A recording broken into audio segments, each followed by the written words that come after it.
আগরতলা শহরে স্মার্ট সিটির সমস্ত রাস্তা ও ড্রেন ঘুরে দেখলেন মুখ্যমন্ত্রী অধ্যাপক ডক্টর মানিক সাহা।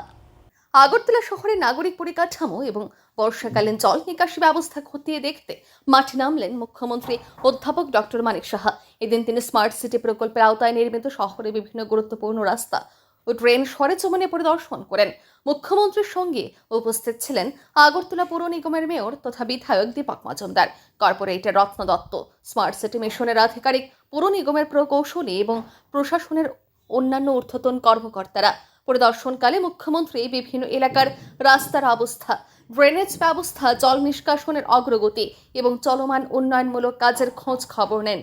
তিনি সংশ্লিষ্ট আধিকারিকদের সঙ্গে কথা বলে বিভিন্ন সমস্যা চিহ্নিত করেন এবং দ্রুত সমাধানের জন্য প্রয়োজনীয় নির্দেশ দেন।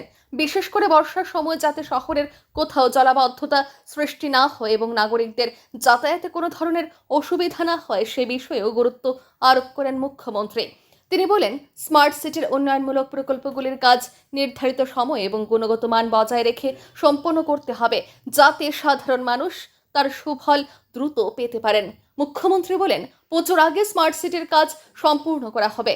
না, অনেকদিন ধরে আমরা দেখছিলাম, নিজেও তো আগরতলা শহরে বা অন্যান্য জায়গায় দিয়ে যাই, স্মার্ট সিটির কাজগুলো কোথায় কোন জায়গায় সমস্যা হচ্ছে। আজকে আমাদের মেয়র সাহেব থেকে আরম্ভ করে চিফ সেক্রেটারি, আমার সেক্রেটারি এবং স্মার্ট সিটির আধিকারিকদের সবাইকে নিয়ে আজকে ঘুরলাম এবং যেখানে যেখানে মনে হলো এই কাজগুলো তাড়াতাড়ি করতে হবে। এখানে আপনারা জানেন যে 4 মাস খালি কাজ করা যায় ত্রিপুরাতে, কারণ ওই সময় আমাদের বৃষ্টিপাত হয়, কম হয় এখানে।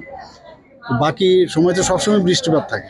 এই জায়গায় দাঁড়িয়ে যারা কাজ করছেন তারাও একটু অসুবিধা হচ্ছে বৃষ্টির কারণে। আমি বললাম যে কোনো টেকনোলজি ব্যবহার করে তাড়াতাড়ি বৃষ্টি কখন হচ্ছে বা না হচ্ছে এগুলো জেনে কাজগুলো যাতে তাড়াতাড়ি সম্ভব সেগুলো করা হয়। মোটামুটি কবে নাগাদ শেষ হতে পারে? আমি তো 2-3 ঘন্টা আমি ঘুরলাম, অনেক জায়গায় যা দেখালো ওরা যে প্রায় অনেক জায়গায় কমপ্লিশন হয়েছে, খালি ব্ল্যাক টপ দেওয়ার কিছু কিছু জায়গায় বাকি রয়েছে। এখন বৃষ্টির মধ্যে ব্ল্যাক টপ দিতে ওরা চাইছে না, কারণ ব্ল্যাক টপ এখন দিলে থাকবে না ওটা, তো পুজোর আগে তো কমপ্লিট হয়ে যাবে ওরা বলছে।